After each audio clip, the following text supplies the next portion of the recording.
that's not the right sound. That's a Harley. A rough sounding Harley at that. No, that's still a Harley. Alright, there we go. That's a Honda. Okay. Alright, well, go ahead and let's get started. Now, today we're talking about the 2019 Honda Rebel 500.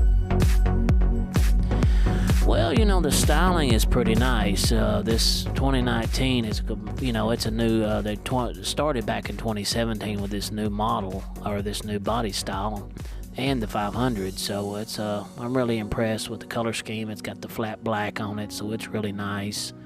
I get, you know, a fair amount of compliments on it, so I'm pretty impressed with it, honestly. You know, it's a really good looking bike. Once again, it's pretty nice. So let's go ahead and just start talking about some of the accessories I've installed. This bag here I bought at Cycle Gear. It's about $25+. Of course, you know, they don't give you enough room on this thing to even haul around a Snickers bar or a blow pop. Alright, let's talk about these hand grips I bought for this bike. They worked out really well. I've got them at, bought them on Amazon. It's called Grip Buddies. I think those were in the 20 range, 20-something dollars if I'm not mistaken. Those work out really well.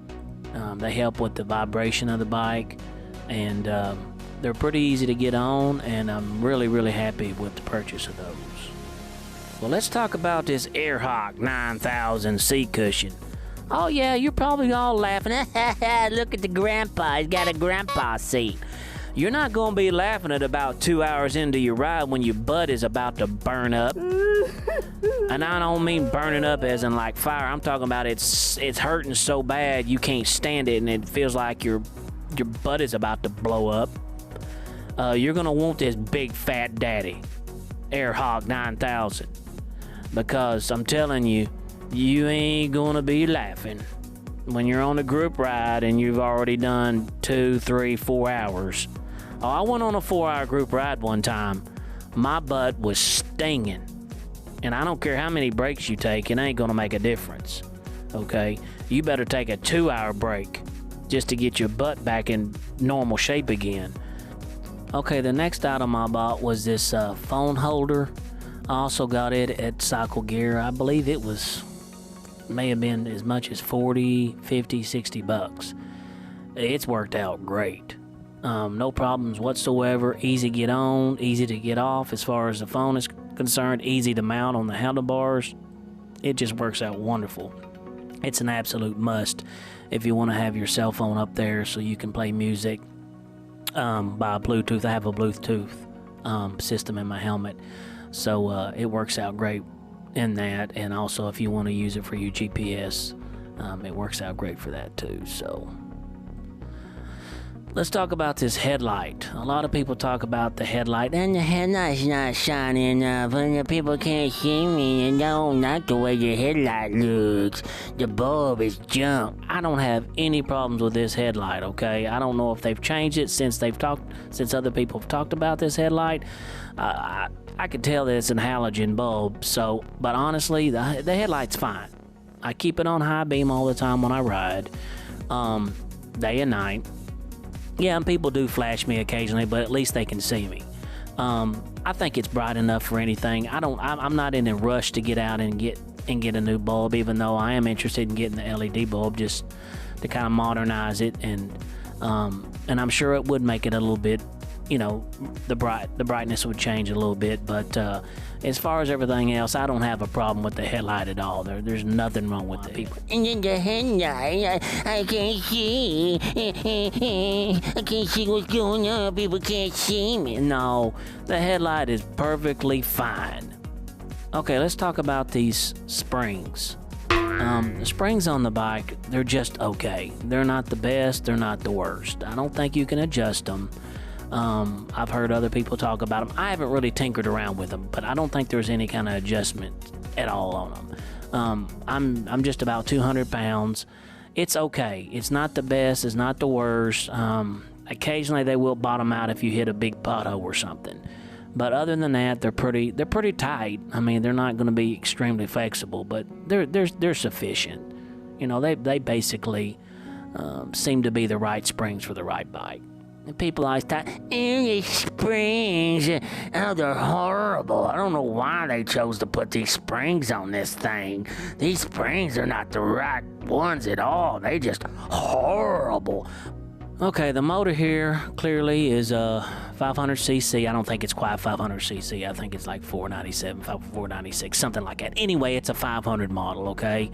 The motor's sufficient. I mean, you know what you're getting when you get it. I mean, they have a 300cc motor model, and then they have a 500. And then they also have a 1000cc model that's over in Africa right now that they're planning on trying to revise and do some tinkering with it in order to get it over here to America. So I may be extremely interested in getting that. But the 500cc's is fine.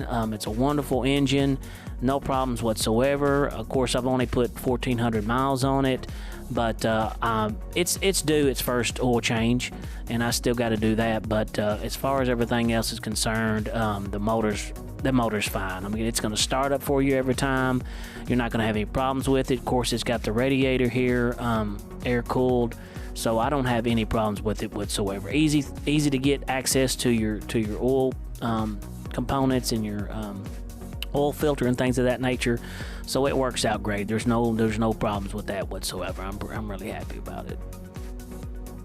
Okay, a lot of people have mentioned about this speedometer, okay? Or they call it the Speedo. All right, as you can see, you know, it's small. It doesn't have a tachometer.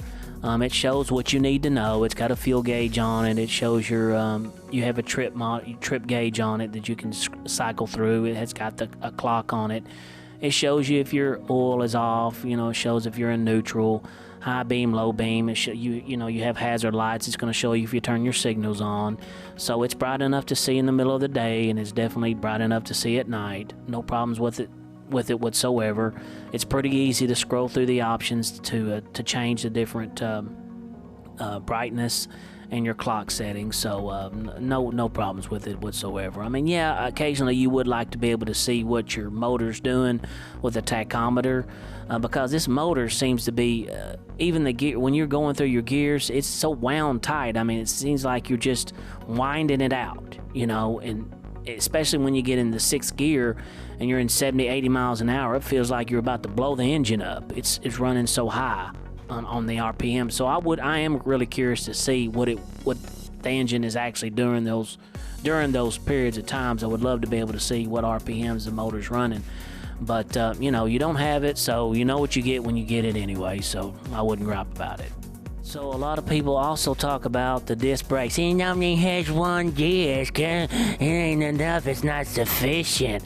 But folks, as you can see, it's got one front disc brake and one rear disc brake, okay? They're plenty fine. Once again, if you're morbidly obese, 4, 5, 6, 700 pounds, yeah, it probably won't stop very well. But if you're 250 and below, or you know, you're gonna have, it's gonna work out fine. I've tested these brakes pretty hard, and it does just fine. Okay, that brake is sufficient enough to do what you need it to do, to stop when you need to stop. I don't know what they are talking about. These brakes are not enough. It needs like 14 different brakes. It needs like all kinds of different disc brakes on it. It ain't enough to nut. Well, it's plenty, folks. I don't know what they're talking about. Okay, I haven't had one problems with it whatsoever. It's fine. Let's talk about this gas tank here. This thing holds about as much as a 5-year-old's bladder. Okay, I'm not impressed with this gas tank at all, okay? It holds a couple of gallons, but you're going to be happy when you go to the gas station, because it's going to cost you well under $5 for sure to fill it up. I mean, I always put the premium, the most premium gas that they have, because once again, no matter what it is, you're only going to spend you know, $3, $4, $5, $6 depending upon what state you live in. But this thing does not hold a whole lot of gas. It probably holds a couple of gallons at most. So you're going to be filling it up quite often, especially if you're riding in a group ride, and you guys don't stop very often. You're going to want to fill it up as often as you stop. Okay, that's just the truth about it. Okay, well, overall, this bike, I really enjoyed it. It's a great bike for beginners. If you're short, like me, 5'6", 5'7", you know, it's a great bike. I can't really say anything more about it. I've really been impressed with it.